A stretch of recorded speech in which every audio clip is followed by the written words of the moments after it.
Hello everyone, welcome to my YouTube channel. Bhabha atomic research centre में BSc chemistry student के लिए vacancy निकली है और एमएससी केमिस्ट्री स्टूडेंट के लिए भी वैकेंसी है।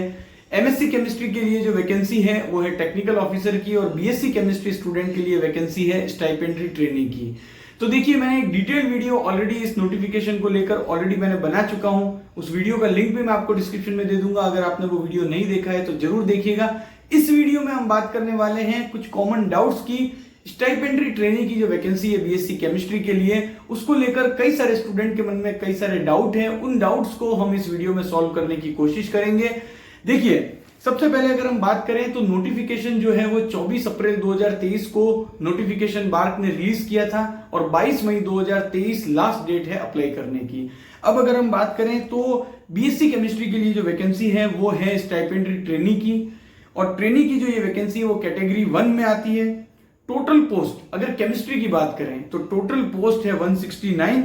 अगर हम रिजर्वेशन या कैटेगरी वाइज अगर हम बात करें तो यहां पर एससी कैटेगरी के लिए 24 वैकेंसी है, एसटी कैटेगरी के लिए 14, ओबीसी कैटेगरी के लिए 60 वैकेंसी है, ईडब्ल्यूएस कैटेगरी के लिए 19 वैकेंसी है, अनरिजर्व कैटेगरी के लिए 52 वैकेंसी है और टोटल वैकेंसी कितनी है 169। अब अगर हम बात करते हैं एलिजिबिलिटी क्राइटेरिया की, सबसे ज्यादा जो पूछे जाने वाला क्वेश्चन है वो एलिजिबिलिटी क्राइटेरिया से रिलेटेड है। देखिए, नोटिफिकेशन में क्या लिखा है, बीएससी केमिस्ट्री होना चाहिए with chemistry as a major subject and physics oblique maths oblique statistics oblique biology as a subsidiary subject. तो देखिए, आपका बीएससी में केमिस्ट्री तो होना चाहिए मेजर सब्जेक्ट, और इसके अलावा फिजिक्स, मैथमेटिक्स, स्टैटिस्टिक्स या बायोलॉजी, इनमें से अगर कोई भी subject as a subsidiary subject आपका है बीएससी में, यानी कि अगर आपने किसी भी एक सेमेस्टर में अगर इनमें से कोई भी एक सब्जेक्ट पढ़ा है तो आप इस वैकेंसी के लिए एलिजिबल हैं। और साथ ही साथ आपके बीएससी में 60% या 60% से ज्यादा मार्क्स होने चाहिए। अब एक और कंडीशन है, यानी कि या तो आपको ये कंडीशन फुलफिल करनी है या जो अभी मैं आपको और बताने वाला हूं वो कंडीशन आपको फुलफिल करनी है अगर आप इस वैकेंसी के लिए एलिजिबल होना चाहते हैं। तो पहली कंडीशन मैं आपको बता चुका हूं कि बीएससी में chemistry as a major subject and physics, mathematics, statistics या biology as a subsidiary subject. और जो दूसरी कंडीशन है, यानी कि इन दोनों में से कोई भी एक कंडीशन फुलफिल होनी चाहिए। BSc with physics, chemistry and mathematics as subject with equal weightage, यानी कि अगर आपने बीएससी में फिजिक्स, केमिस्ट्री और मैथमेटिक्स को तीनों ही साल में पढ़ा है, इक्वल वेटेज है तीनों ही सब्जेक्ट का, तो भी आप इस वैकेंसी के लिए एलिजिबल हैं। साथ ही साथ आपके बीएससी में फिजिक्स, केमिस्ट्री, मैथमेटिक्स में जो कंबाइंड मार्क्स हैं बीएससी के वो 60% या 60% से ज्यादा होने चाहिए। तो यहां पर अब आपको क्लियर हो चुका होगा। अब यहां पर बहुत सारे स्टूडेंट के क्वेश्चन आते हैं कि सर मैं बीएससी फाइनल ईयर में हूं तो क्या मैं इस वैकेंसी के लिए एलिजिबल हूं। तो देखिए, नोटिफिकेशन में बहुत ही क्लियर वर्डिंग में लिखा है कि जो कंप्लीशन डेट है ऑनलाइन एप्लीकेशन की, जो कि है 22 मई 2023, अगर 22 मई 2023 तक बीएससी की मार्कशीट आपके हाथ में है तभी आप इस वैकेंसी के लिए अप्लाई कर पाएंगे, अदरवाइज आप इस वैकेंसी के लिए अप्लाई नहीं कर सकते। तो ऐसे सभी कैंडिडेट जो बीएससी फाइनल ईयर में है, आपको ये देखना है कि क्या जो ऑनलाइन एप्लीकेशन की कंप्लीशन डेट है 22 मई 2023 तब तक बीएससी की मार्कशीट आपके हाथ में होगी या नहीं होगी, ये आपको देखना है और तभी आपको इस वैकेंसी के लिए अप्लाई करना है। अब अगर यहां पर हम बात करें तो एज लिमिट की बात करें तो एज लिमिट जो है वो 19 ईयर है मिनिमम और 24 ईयर्स है मैक्सिमम एज लिमिट। तो एज लिमिट का क्राइटेरिया जो है वो भी आपको क्लियर हो चुका होगा। अब एलिजिबिलिटी क्राइटेरिया के बाद सबसे ज्यादा पूछे जाने वाला जो क्वेश्चन है वो है कि सर सिलेक्शन कैसे होगा। तो देखिए, सिलेक्शन यहां पर होगा कंप्यूटर बेस्ड टेस्ट मोड में, एक एग्जाम होगा। वो एग्जाम के लिए ऑल इंडिया में कई सारे सेंटर्स हैं, और जो सेंटर्स कौन कौन से होंगे उसके लिए यहां पर आप स्क्रीन पर देख पा रहे होंगे। इंडिया में कई सारे सेंटर्स होंगे इस एग्जाम के लिए। ये जो एग्जाम होगा, ये एग्जाम जो है इसमें आपको टोटल 40 क्वेश्चंस पूछे जाएंगे। हर करेक्ट जो आंसर अगर आप करोगे किसी भी क्वेश्चन का तो आपको 3 मार्क्स मिलेंगे, लेकिन अगर आप नेगेटिव करते हो, किसी भी आंसर को आप गलत आंसर करते हो, किसी भी क्वेश्चन को आप गलत आंसर करते हो, तो आपका यहां पर नेगेटिव मार्किंग होगा 1 मार्क्स का। तो ये आपको यहां पर क्लियर हो जाना चाहिए। और साथ ही साथ सिलेबस क्या होगा, तो देखिए आपका जो सिलेबस होगा वो बीएससी लेवल का सिलेबस होगा। दैट मींस आप ये मान सकते हैं कि जो जैम के लिए सिलेबस होता है, जैम केमिस्ट्री का, लगभग वही सिलेबस रहेगा और उन्हीं टॉपिक में से आपसे यहां पर क्वेश्चन पूछे जाएंगे। तो यहां पर आपका सिलेक्शन जो प्रोसेस है वो काफी हद तक आपको क्लियर हो चुका होगा, लेकिन उसमें एक चीज और मैं आपको क्लियर कर दूं कि पहले जो स्क्रीनिंग टेस्ट होगा, ये जो कंप्यूटर बेस्ड टेस्ट होगा, उस टेस्ट के आधार पर कैंडिडेट को सेलेक्ट किया जाएगा इंटरव्यू के लिए। तो यहां पर ऐसा नहीं है कि आप सीबीटी मोड में पास हो गए तो यहां पर आपकी नौकरी पक्की है, ऐसा बिल्कुल नहीं है।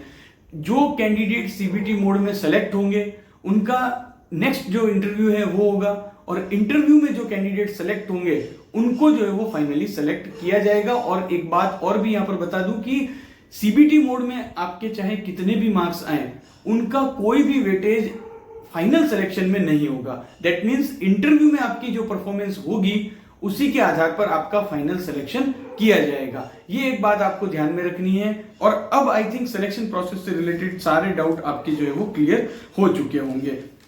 तो नोटिफिकेशन में जो बात लिखी है वो यही है कि candidate qualifying the screening test will be called for the interview, जो मैंने आपको ऑलरेडी अभी बताया, and final selection will be done on the basis of performance in interview.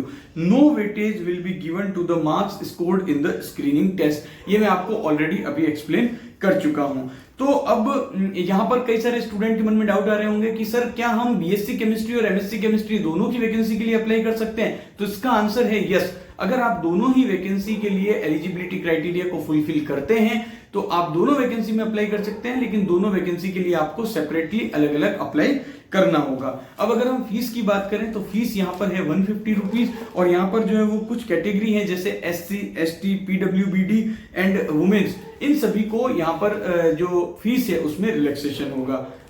अब आपके मन में क्वेश्चन आ रहा होगा कि एग्जाम की डेट क्या होगी? तो देखिए, उसको लेकर अभी तक नोटिफिकेशन में कुछ भी नहीं बताया है। इसके लिए आपको बार की वेबसाइट लगातार विजिट करते रहना है। इसके अलावा कुछ भी नोटिफिकेशन आएगा एग्जाम डेट को लेकर तो मैं भी अपने चैनल पर आपको अपडेट कर दूंगा।